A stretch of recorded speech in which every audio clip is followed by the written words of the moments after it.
অসহায় মানুষকে দান করা আগে নাকি মসজিদের টাইলস ওখানে দান করা আগে?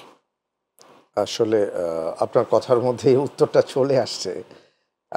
ব্যাপারটা হলো যে আল্লাহ সুবহানাহু ওয়া তাআলা দানের কথা বলেছেন এবং আমরা যদি সূরা বাকারার পুরো বিষয়টা দেখি আর কি, সূরা বাকারাতে কিভাবে দান করতে হয়, কাকে দান করব, কার কার ক্ষেত্রে দান করার কথা, এগুলো সব আল্লাহ সুবহানাহু ওয়া তাআলা নির্ণয় করে দিয়েছেন। জি।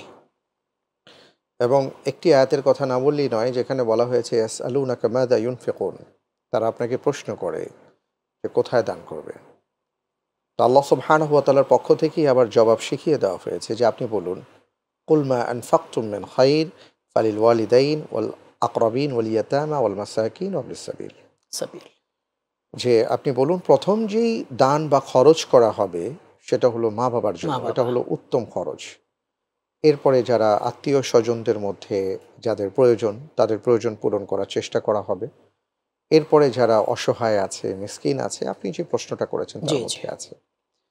তো মূল ব্যাপারটা হলো যে আমি যখন দান করব, আমি প্রায়োরিটি বেসিসে দানটা করব। আমাকে খেয়াল করতে হবে যে এই মুহূর্তে আমি দান করতে চাচ্ছি কার জন্য দানটা বেশি দরকার। বেশি দরকার। সুন্দর যেমন বলেছেন। ধরুন আমাদের দেশে যখন আকস্মিক বন্যায় আমাদের মানুষগুলো ভেসে যাচ্ছিলেন, যাদের খাবার দরকার, থাকার জায়গা দরকার। এখন আমি চিন্তা করছি যে একটা মসজিদের মধ্যে সেখানে এসি দরকার অথবা টাইলস দরকার। সুন্দর আমাকে বর্ত। চিন্তা করতে হবে কোনটা বেশি প্রয়োজন। যেটা বেশি প্রয়োজন সেই ক্ষেত্রে আমি আসলে দান করব। এটাই হলো ইসলামের দিক নির্দেশনা। আহসানতা।